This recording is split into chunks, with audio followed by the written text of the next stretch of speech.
and that's Shador. Give me a quarterback that can handle the media bombardment that happens to our athletes today, right? You need a thick skin. Todd Monken may have given us a head coach and an offensive coordinator position at the same time when you got to think it's going to be tough to bring in offensive coordinators. Kevin Stefanski took Tommy Rees, right, with him to Atlanta.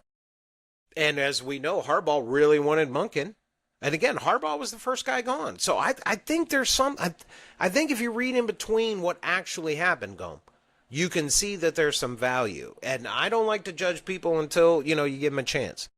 I'm willing to give them a chance. I'm still sad to see Jim Monk. I tell you what, Monken, if you can get Jim back in the door, how about that, Gome? What would that do for the fans of Cleveland?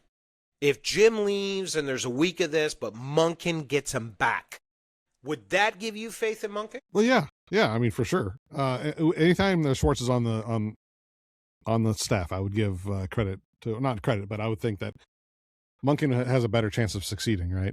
So yeah, for sure. Yeah, and maybe they could, right? These are two guys right around the same age, who, Jim's been a head coach, as we talked about. Todd's been a head coach, but in college, he did great things in Georgia.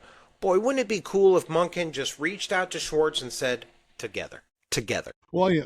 And I just want to point out, and I don't know if I don't think this kind of has a bearing on what we're talking about, but I do want to point this out, what he said about the team, about organizations in general. He said, I've gone to organizations that say, this is a family. This isn't a family. You're going to fire me if we suck. So don't say it's a family, okay?